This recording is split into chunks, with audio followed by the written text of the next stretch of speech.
સુયોજિત કરો। મિત્રો ધોરણ 12 ચેપ્ટર નંબર 5 સાતત્ય અને વિકલ્યતામાં આપણે સાતત્યતાનો અભ્યાસ કરી રહ્યા છીએ। લાસ્ટ 3 વિડિયો લેક્ચરમાં આપણે સાતત્યતા કોને કહેવાય તેનો અભ્યાસ કર્યો, સાતત્યતા કેવી રીતે શોધાય તેના રીતે ઘણા એક્ઝામ્પલ્સ આપણે કર્યા। સાતત્યતાના એક નવા ટોપિક તરફ આપણે આગળ વધીએ, જે છે સતત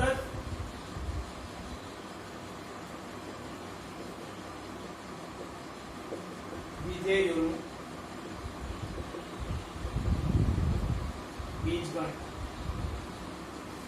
સતત વિધેયોનું બીજગણિત કહેવા શું માંગે છે સમજો। ધારો કે બે વિધેય f અને g એ બિંદુ c આગળ સતત હોય તો જો બે વિધેય આપણને આપ્યા હોય f અને g એ કોઈ બિંદુ c આગળ સતત હોય તો પહેલી કન્ડિશન f + g એ બિંદુ c આગળ સતત હોય, મતલબ બંને વિધેયનો સરવાળો કરો તો જે વિધેય બને એ પણ બિંદુ c આગળ સતત હોય।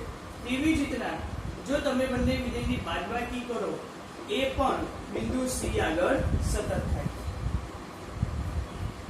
ત્રીજા નંબરની કન્ડિશન, જો તમે બંને વિધેય ગુણાવો તો પણ એ બિંદુ c આગળ સતત થાય। બંને વિધેયનો ભાગાકાર કરો એ પણ બિંદુ c આગળ સતત થાય। તથા તમે એમાંના કોઈ પણ વિધેયને, ધારો કે f ને તમે કોઈ લેમ્ડા વડે, કોઈ અચળ વડે ગુણાવો તો જે વિધેય બને એ વિધેય પણ આપેલા બિંદુ c આગળ સતત થાય। તો આ મુખ્ય કન્ડિશન તમારે ધ્યાન રાખવાની છે કે જો બે વિધેય f અને g એ c આગળ સતત હોય તો f + g બિંદુ c આગળ સતત છે, f - g બિંદુ આગળ સતત છે, fg બિંદુ c આગળ સતત છે, f/g બિંદુ આગળ સતત છે તથા લેમ્ડા f પણ એ બિંદુ c આગળ સતત થાય। ઓકે, હવે આપણે એક અલગ ટોપિક તરફ જઈએ છીએ, જે છે સાઇન વિધેય ની સાતત્યતા ચર્ચો। સાતત્યતાની ચર્ચા કરો, મતલબ કે સાઇન વિધેય સતત છે કે નહીં તે જણાવો। આપણે ધારો કે કોઈ એક બિંદુ વિશે વાત કરી, બિંદુ a આગળ સાઇન વિધેય સતત છે તો limit x → a sin x થાય। હવે અહીંયા ધારો કે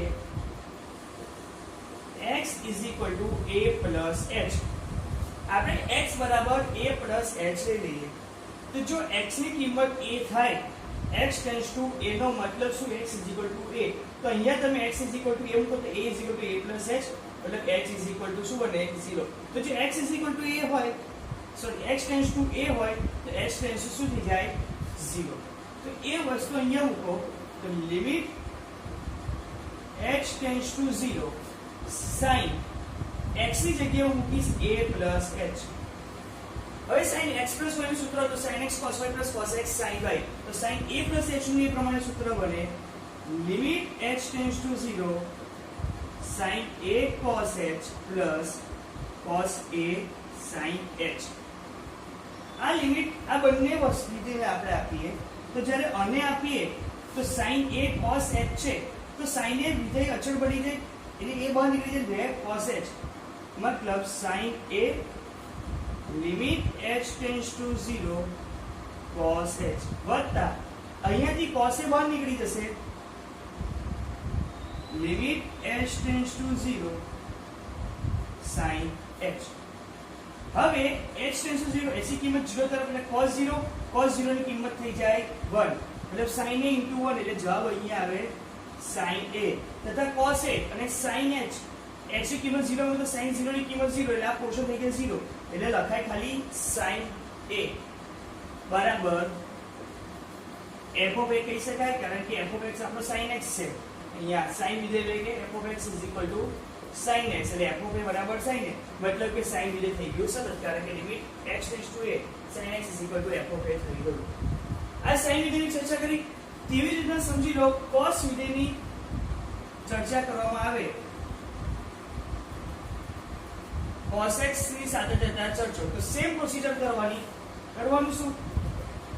limit x tends to a cos x લીધો, હવે x ઇક્વલ ટુ શું લેશો?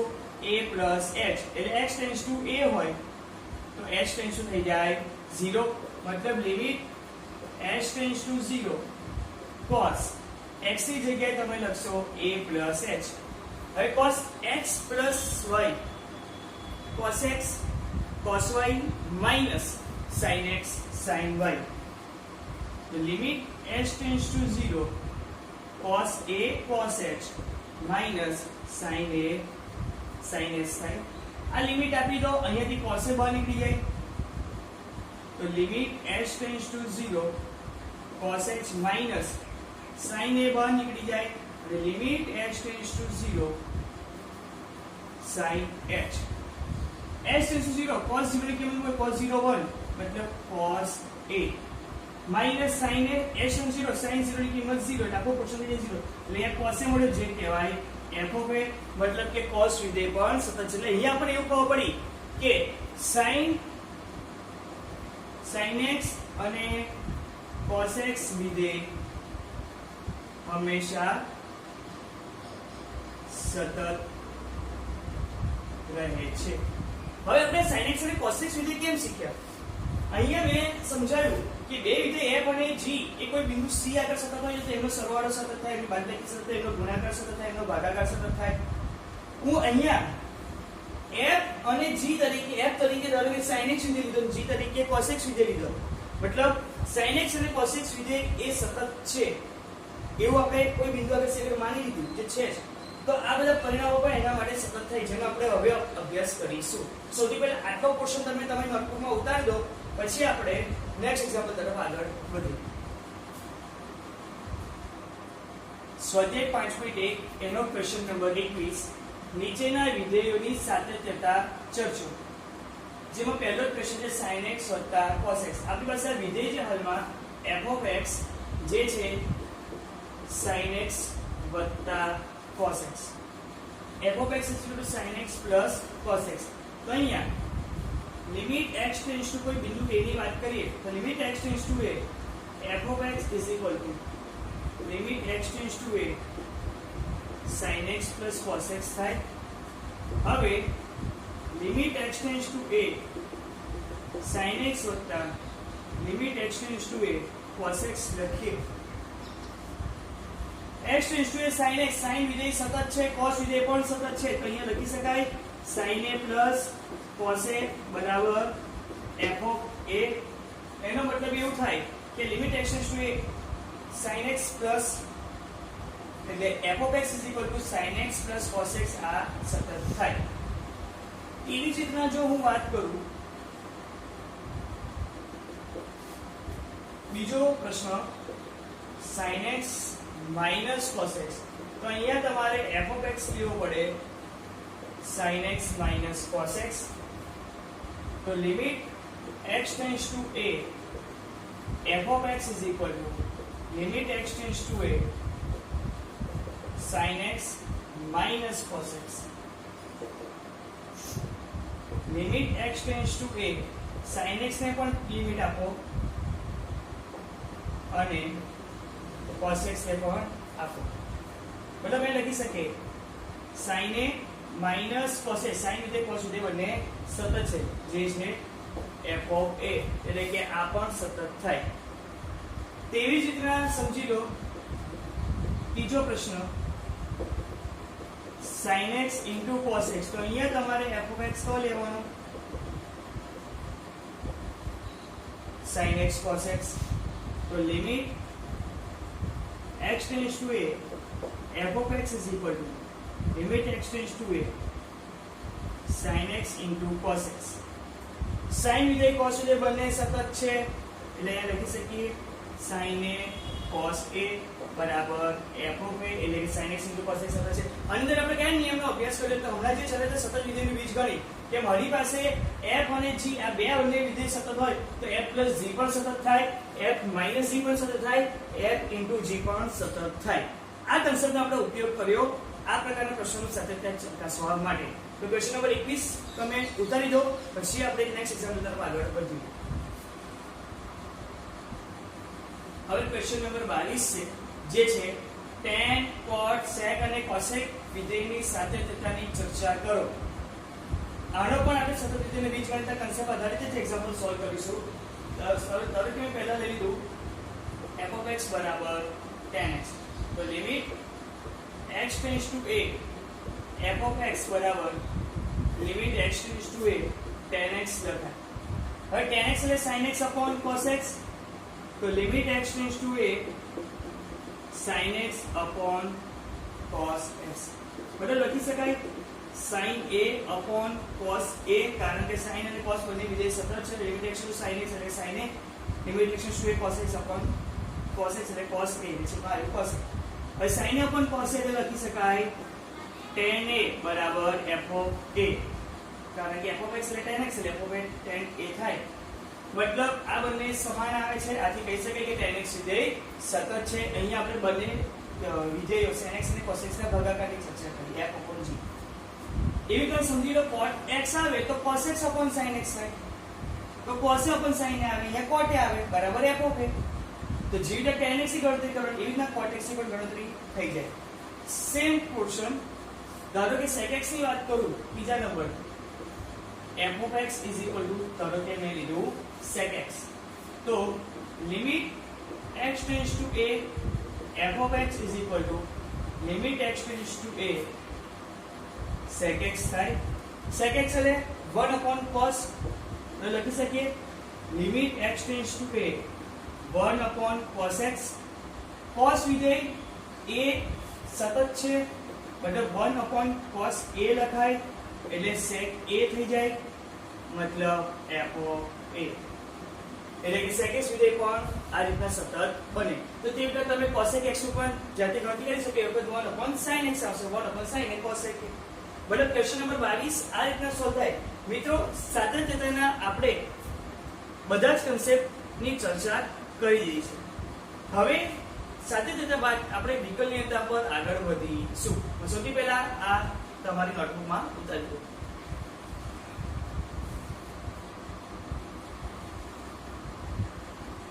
મિત્રો સાતત્યતાના અભ્યાસ બાદ હવે આપણે વિકલનનો અભ્યાસ કરીશું. વિકલન વિશે તમે ધોરણ 11 માં થોડુંક તો તમે અભ્યાસ કરી છે, થોડું જાણતા હશો કે જો કોઈ વિધેય f of x હોય તો f of x નું વિકલન શેના દ્વારા દર્શાવાય? તો f dash x દ્વારા અથવા dy dx f of x. dy dx f of x એટલે કે f of x નું વિકલન, તેને f dash x પણ કહેવામાં આવે છે. f dash x મતલબ f of x નું એક વખત ઉપર એક ડેશ હોય એનો મતલબ એવો થાય કે એક વખત વિકલન કર્યું છે. કોઈ બી ધારો કે f of x તરીકે y લઈએ, y is equal to f of x, તો dy by dx એટલે કે d upon dx f of x.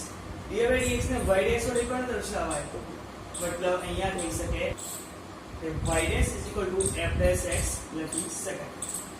અને y1 વડે પણ દર્શાવાય છે. y1 નો અર્થ એવો થાય છે કે y નું એક વખત વિકલન. તો તમારા વિકલનના જુદા જુદા સંકેત છે. હવે ધારો કે f એ x બરાબર c આગળ સતત હોય, જો કોઈ વિધેય સતત હોય તો જ તેનું વિકલન થાય. ધ્યાન રાખવાનું, જો કોઈ વિધેય આપેલા બિંદુ આગળ સતત હોય તો જ તેનું વિકલન થાય. તો ધારો કે f of x A x બરાબર c આગળ સતત છે, તો તેનું x બરાબર c આગળ વિકલનનું સૂત્ર શું? તો વ્યાખ્યા પ્રમાણે જે f dash c કહીએ, x બરાબર c આગળ વિકલન એટલે f dash c બરાબર limit x tends to c f of x minus f of c upon x minus c. આ વિકલનનું મૂળ સૂત્ર વ્યાખ્યા આધારિત સૂત્ર છે. દરેક વિધેયનું વિકલન આ સૂત્ર દ્વારા તમે મેળવી શકો છો, મુખ્ય સૂત્ર. પરંતુ દરેક વખતે આ સૂત્રનો અભ્યાસ કર્યા, આ સૂત્રને જ્યારે તમે એપ્લાય કરો તે વખતે ગણતરી ઘણી લાંબી થાય છે. તો માટે આ સૂત્ર પર આધારિત અમુક વિધેયોના ડાયરેક્ટ સૂત્ર આપણે બનાવેલા છે. જેમ કે તમે એવું કે sin x નું વિકલન શું, તો sin x નું વિકલન cos x છે એ આ સૂત્ર દ્વારા મળ્યું. પણ દરેક વખતે તમે sin x નું વિકલન cos x આ સૂત્ર દ્વારા શોધો એના બદલે તમે ડાયરેક્ટ યાદ રાખી શકો છો કે sin x નું વિકલન cos x. તેવી જ રીતના સમજી લો cos x નું વિકલન શું, તો cos x નું વિકલન આવશે -sin x. પણ તમે આ સૂત્ર દરેક વખત એપ્લાય કરશો તમને જવાબ તો મળી જશે cos x નું વિકલન sin x -sin x. તો એના દ્વારા ગણતરી ઘણી લાંબી થઈ જાય. એટલા માટે આપણે અમુક વિધેયોના સૂત્રો યાદ રાખવા રહ્યા. જેમાં સૌથી પહેલું આવે અચળ વિધેય. અચળ વિધેયનું વિકલન હંમેશા શૂન્ય થાય. આ ખાસ ધ્યાન રાખવું. ધારો કે કોઈ વિધેય c છે જે અચળ છે તો d/dx c હંમેશા થાય શૂન્ય. બીજું છે d/dx x⁻n. x નું વિકલન છે અને x⁻n નું વિકલન છે. n એ ઘાતમાં છે, n એ કોઈ પણ એક સંખ્યા હોઈ શકે. તો x⁻n હોય તો એનો જવાબ આવે n x⁻n - 1. d/dx x⁻n બરાબર n x⁻n - 1. હવે આવે છે sin x નું વિકલન d/dx sin x. sin x નું વિકલન થાય cos x. પણ જો cos x નું વિકલન કરો તો તમારે -sin x લખવો પડે.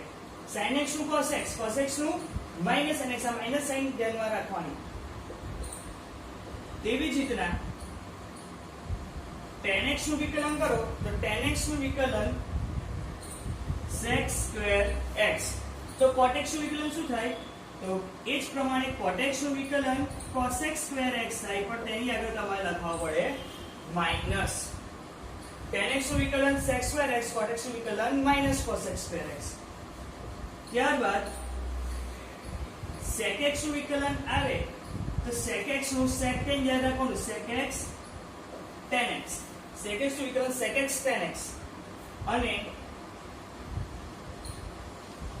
cosec x નું વિકલન તો -cosec x cot x. મતલબ એટલું ધ્યાન રાખજો, અહીંયા c આવે ને, જ્યાં જ્યાં c આવે તો ત્યાં તમારે માઈનસ ધ્યાનમાં રાખવાનો. ફરી એકવાર રિપીટ કરું છું. અચળ વિધેયનું વિકલન 0, x⁻n એનું વિકલન થાય n x⁻n - 1. sin x નું વિકલન cos x તો cos x નું -sin x. tan x નું sec²x, cot x નું -cosec²x. sec x નું sec x tan x તો cosec x નું -cosec cot x. આ બધા સૂત્રો તમારે લખીને તૈયાર કરવા પડશે. આ બધા સૂત્રો આવ્યા ક્યાંથી, તો અહીંયાથી. અને આ સૂત્રનો ઉપયોગ કરીને આ બધા તારવવામાં આવ્યા છે. પરંતુ વિકલનના જે પ્રશ્નો હોય એને તમે સરળ રીતે ઉકેલો એના માટે તમારે આને ડાયરેક્ટ યાદ રાખવા પડશે. ઓકે, તો આ તમે તમારી નોટબુકમાં ઉતારી દો, પછી આપણે આગળ અભ્યાસ કરીએ. હવે આવે છે સાંકળનો નિયમ. સાંકળનો નિયમ શું કહે છે, સમજી લો તમારી પાસે કોઈ વિધેય છે y sin x અને તમારે આનું વિકલન કરવું છે. તો y sin x નો મતલબ શું, y એ કોની પર આધારિત છે, x પર આધારિત છે. y એ x પર આધારિત છે. જો y એ x પર આધારિત હોય તો y નું x ની સાપેક્ષે વિકલન કરી શકાય. dy/dx મતલબ d/dx sin x. હવે sin x નું વિકલન આપણે શીખીએ. sin x નું વિકલન શું થાય, cos x. તો sin x નું વિકલન cos x, તો dy/dx મને મળ્યો cos x. અહીંયા શું હતું, y એ x ઉપર આધારિત હતો. હવે એવી જ રીતના સમજી લો u એ v પર આધારિત છે. u કોની પર આધારિત છે, v પર. v એ x પર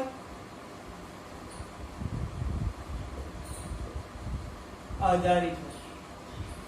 u એ v પર આધારિત છે તો તમે અહીંયા du/dv કરી શકો. જો v એ x ઉપર આધારિત હોય તો તમે dv/dx કરી શકો. તો અહીંયા પ્રશ્ન એવો થયો કે જો u એ v પર આધારિત છે, v એ x ઉપર આધારિત, તો શું u એ x પર આધારિત છે? તો જો u એ x પર આધારિત હોય તો શું du/dx મળી શકે? તો હા, મળી શકે. જો u એ v પર આધારિત હોય, v એ x પર આધારિત, આપણે કહી શકીએ u એ x પર આધારિત છે, મતલબ du/dx મળી શકે. તો કેવી રીતે મળી શકે? તો આ બંનેના ગુણાકાર દ્વારા. du upon dv into dv upon dx. dv dv છે તો du upon dx છે, મતલબ જો u એ v પર આધારિત હોય તો du upon dv મેળવી શકાય, v x ઉપર આધારિત તો dv upon dx મેળવી શકાય. તો આપણે ડાયરેક્ટ કરી શકીએ u એ x ઉપર આધારિત છે, du upon dx મેળવી શકીએ ક્યારે? આ બંનેના ગુણાકાર દ્વારા, મતલબ અને એક સાંકળ દ્વારા આપણે એકબીજા સાથે સાંકળી રહ્યા છે, જેને સાંકળનો નિયમ કહેવામાં આવે છે. ખ્યાલ આવ્યો? વિકલનની અંદર જ્યારે પણ તમે કોઈ પ્રશ્નોનું વિકલન કરો તે હંમેશા નિયમ જ્યારે કરો બહારથી તમારે અંદર તરફ જવાનું. જે કે ઉદાહરણ હું તમારી પાસે લઉં, sin 2x નું વિકલન કરો, મતલબ શોધવાનું શું છે? dy dx sin 2x. તો તમારે સૌથી પહેલા એ જોવું છે કે બહાર કયો વિધેય છે, તો અહીંયા બહાર છે sin વિધેય છે, તો સૌથી પહેલા sin વિધેયનું વિકલન કરો. sin નું વિકલન શું થાય? તો sin નું વિકલન થાય છે sin x નું વિકલન cos x. તો sin 2x નું વિકલન સૌથી પહેલા લખી નાખવાનું cos 2x. અહીંયા મેં વિકલન કર્યું, કોનું કર્યું? તો sin નું કર્યું. ત્યારબાદ હું અંદર જઈશું, મને 2x મળે છે, તો પછી મારે કરવું પડે dy dx 2x. ટૂંકમાં આને કહેવાય બહારથી અંદર તરફ જઈશું, પહેલા sin નું વિકલન, પછી અંદર જઈએ 2x નું વિકલન. તો અહીંયા cos 2x એવો ને એવો. હવે 2x એ અચળ વસ્તુ હંમેશા બહાર નીકળી જાય. જો ખાલી અચળ હોય તો એનું વિકલન થઈ જાય 0, પણ અહીંયા 2 ની જોડે x છે એટલે ખાલી અચળ નથી, આ 2 બહાર નીકળી જાય. તો અહીંયા 2 ને મેં બહાર કાઢ્યો, અંદર શું રહ્યું? dy dx x. dy dx x એટલે dx by dx જાય એટલે 1, મતલબ આનો જવાબ શું આવ્યું? 2 cos 2x. sin 2x નું વિકલન આવ્યું 2 cos 2x. બહારથી આપણે અંદર તરફ ગયા. આ રીતના આધારિત આપણે વિકલન કરવાનું છે. સ્વાધ્યાય 5.2 જે વિકલનના પ્રશ્નો છે તેના આ રીતે આપણે અભ્યાસ કરીશું. સૌથી પહેલા તમે આને નોટબુકમાં તમારી ઉતારી દો.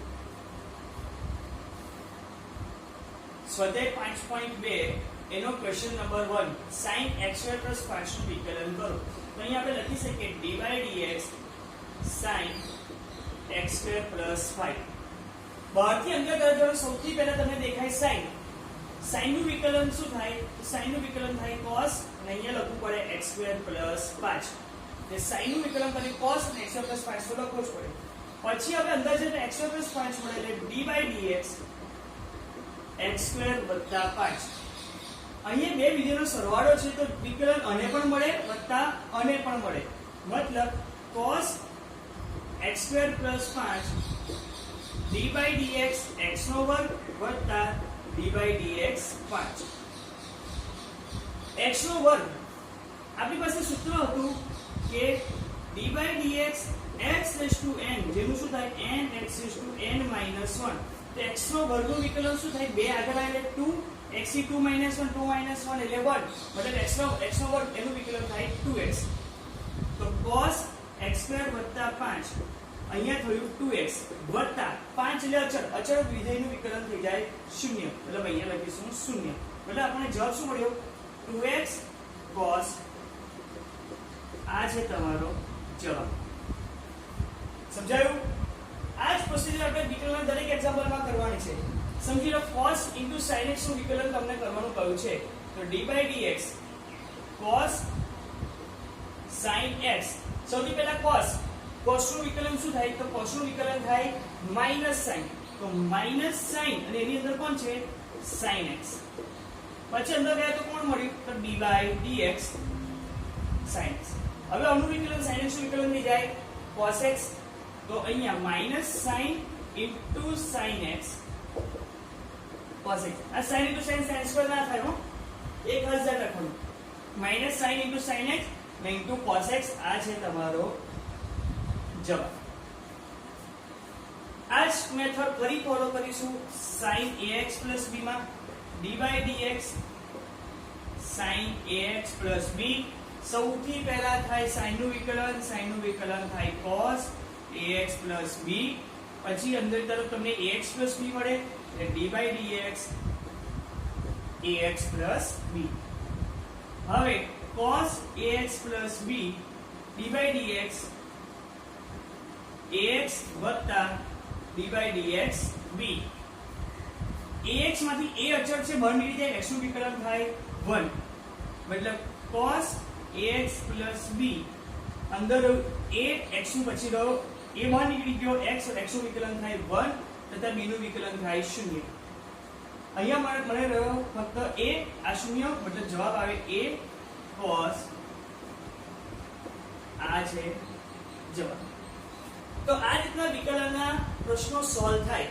સ્વાધ્યાય 5.2 ની શરૂઆતથી જે 3 એક્ઝામ્પલ આપણે અત્યારે કર્યા છે.